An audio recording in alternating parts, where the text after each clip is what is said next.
Bonjour à tous, nous nous retrouvons cette semaine toujours avec notre invité Monsieur Gilles Averros. Bonjour. Bonjour. Et tout de suite, nous allons commencer par parler santé. Donc pour parler de la santé, je vais vous poser une question. On sait qu'il y a une difficulté nationale au point de vue de la santé.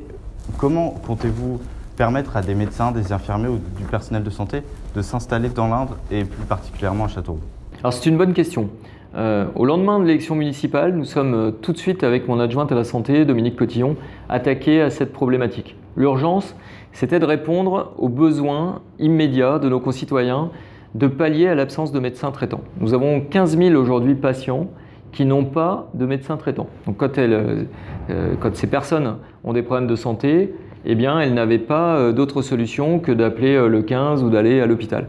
Donc nous avons voulu, pour désengorger aussi le service des urgences, créer un service qui s'appelle Urgence Médicale 36. Donc nous avons coordonné l'action de recrutement de médecins qui sont arrivés dehors de notre département, qui se sont associés, médecins urgentistes, et qui ont créé cette structure qu'on appelle UM36 et qui, chaque jour, répond aux appels de nos concitoyens qui ont besoin, dans la journée, de rencontrer un médecin généraliste. Voilà, donc ça c'est rentré en vigueur début 2015 et aujourd'hui ça fonctionne très bien avec un périmètre élargi à une partie de l'agglomération.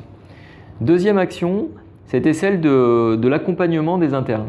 Nous avons la chance dans ce département d'accueillir tous les semestres 25 à 30 internes qui sont soit affectés à l'hôpital, soit chez des médecins généralistes et qui font leurs études ici.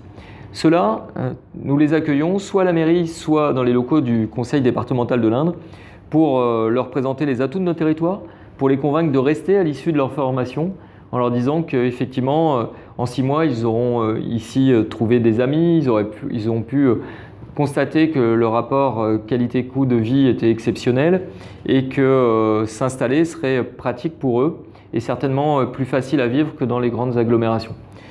Troisième opération, c'est avec l'OPAC de l'Indre que nous conduisons l'action de créer des maisons de santé pluridisciplinaires qui accueillent des professionnels de santé regroupés dans un même bâtiment avec des cabinets juxtaposés qui permettent d'exercer leur activité sans être isolés. Ça, c'est vraiment aujourd'hui une demande des jeunes professionnels de ne plus être dans un cabinet où ils seraient seuls, mais de travailler avec d'autres confrères. Donc nous avons accompagné un premier projet sur le quartier de Saint-Christophe, maison qui va bientôt s'agrandir. Nous menons une deuxième opération sur le quartier des 100 000 chemises, rue de Strasbourg, opération qui est vraiment en cours de travaux en ce moment.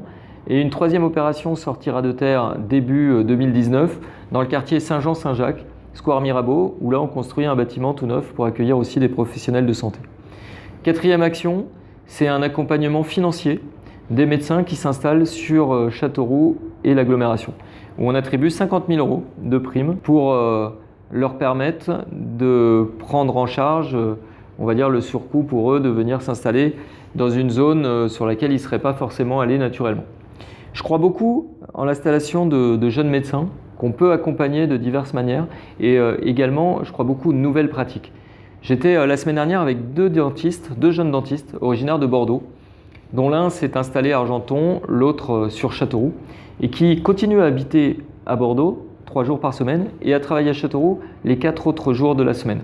Il nous expliquait, ce couple de dentistes, qu'à Bordeaux, ils étaient saturés, qu'il y avait beaucoup trop de dentistes par rapport à la patientèle et qu'ils attendaient le client en longueur de journée. Alors qu'ici, ils avaient une activité plutôt soutenue, c'est vraiment l'inverse de Bordeaux, et que la distance entre les deux villes ne les effrayait pas. Je crois beaucoup à ça et c'est pour ça que nous n'avons pas hésité à investir un peu d'argent sur les nouvelles lignes aériennes, sur Nice, sur Ajaccio, sur Lyon, sur Toulouse, sur Biarritz, sur Londres même, puisque je suis persuadé que dans ces villes-là, on peut trouver des jeunes médecins qui auront à cœur de venir travailler plutôt dans des secteurs ruraux comme les nôtres. Pour vraiment renforcer l'offre en médecine, répondre à l'attente de nos habitants, ce n'est pas une seule mesure qu'il faut mettre en avant, c'est plein d'autres mesures. Je parlais sur une autre de vos interviews des questions des jeunes qui vont poursuivre leurs études. Je disais que nous ici, nous avons peu de médecins, donc par conséquent, nous avons peu de jeunes qui suivent des études de médecine. Souvent, ceux qui font médecine, c'est des enfants de familles de médecins. Et nous avions donc la double peine, c'est-à-dire de ne pas avoir de médecins installés et pas avoir de potentiels médecins qui viendraient s'installer parce que peu de jeunes suivent les études. Et que l'accord qu'on a trouvé avec le rectorat d'Orléans de mettre en place des cursus PACES en lycée pour permettre aux premières et aux terminales d'anticiper leurs études de médecine, de prendre un peu d'avance en suivant les cours de première année en même temps qu'ils faisaient la première et la licence, c'était pour eux un atout supplémentaire et des chances de réussite et des chances pour nous de les récupérer à la fin de leurs études. Voilà, et je crois vraiment à tout ça.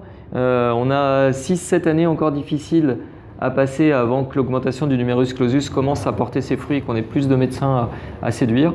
Mais avec la batterie de mesures que nous avons mis en place, on devrait réussir à avoir des vrais résultats.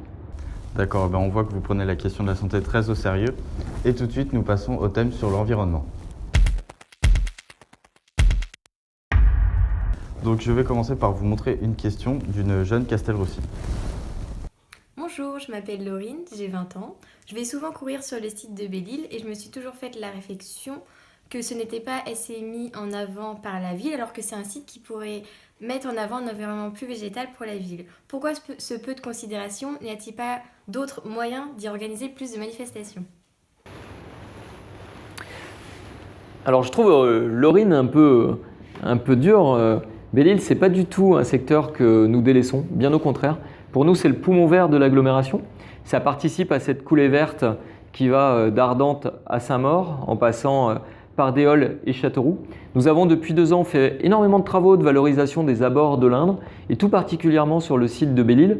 Nous venons de terminer des travaux importants sur l'île centrale et sur les berges avec une double vocation. La première, c'est d'assainir la qualité de l'eau, puisque vous savez qu'à Belle-Île, on s'y baigne aussi, qu'on accueille également des compétitions, notamment sportives internationales en triathlon. Et nous avions un impérieux besoin de lutter contre les cyanobactéries. L'année dernière, beaucoup d'étangs dans le département ou de lacs, je pense à Aiguzon notamment, ont souffert de ces cyanobactéries qui rendent impropre l'eau à la baignade, donc qui condamnent un peu l'activité de baignade pendant des semaines entières. Nous n'avons pas été touchés l'année dernière. Pourquoi? Parce qu'il y a 2 ans, nous avons installé des radeaux avec des plantes qui filtrent l'eau. Là, nous venons de raser, de nettoyer l'île, qui était vraiment une friche en fait, sur laquelle la végétation s'était développée de manière anarchique. Et nous avons planté tout un tas d'éléments, principalement des roseaux, qui filtrent l'eau et qui permettent de garantir une certaine qualité de l'eau. Nous avons également élargi les berges pour permettre aux pêcheurs aussi d'en profiter un maximum, parce que progressivement les berges étaient rongées et puis elles se rapprochaient, dangereusement des sentiers de randonnée. Nous avons investi dans les jeux pour les enfants, avec des structures notamment pour les plus petits. Nous venons d'inaugurer il y a une semaine ce qu'on appelle un street workout, c'est-à-dire une structure de musculation pour tout public en plein air. Nous allons d'ici l'été agrandir la partie plage et renouveler le sable avec du sable plus fin. Nous allons refaire le sable du beach soccer. Nous allons installer un nouvel éclairage avec des LED, donc un éclairage qui sera plus agréable, plus blanc et pas jaune comme celui que nous avions aujourd'hui. Et puis nous mettons en place des poubelles très innovantes, des poubelles connectées et compactantes. C'est-à-dire qu'au fur et à mesure que vous mettez les déchets dedans, la poubelle compresse les déchets et libère de la place. Parce qu'aujourd'hui, nous sommes un peu victimes de notre succès. Le site accueille de plus en plus de monde, de touristes, mais également d'habitants qui vont pique-niquer et qui laissent leurs déchets. Et souvent, le week-end, notamment le dimanche, on a des déchets qui sont éparpillés à droite et à gauche parce que les poubelles débordent. Voilà, on a vraiment voulu prendre ce problème à bras-le-corps et traiter cette question-là.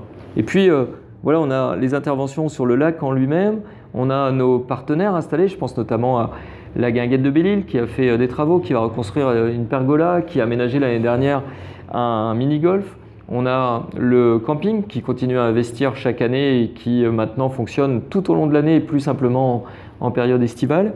Nous avons l'île aux enfants aussi qui depuis 3 ans a créé une sorte de parc d'attractions pour les jeunes. Nous investissons à côté, nous refaisons l'éclairage autour de la salle des fêtes, nous venons de refaire les extérieurs de ce monument, enfin de cet équipement qui est beaucoup utilisé par les Castelroussins. Nous investissons également sur le parc des expositions, nous créons des sanitaires supplémentaires. Nous avons des sanitaires amovibles que nous mettons aussi pendant la saison estivale. Voilà, vraiment beaucoup de choses qui se passent sur Belle-Île et sur son parcours qui en font un lieu vraiment très prisé de nos concitoyens. Mais nous n'irons pas beaucoup au-delà parce que je ne veux pas non plus, comme on me le demande régulièrement, doubler la largeur des allées pour faire des pistes cyclables, tout ça. Je ne veux pas bétonner ce site.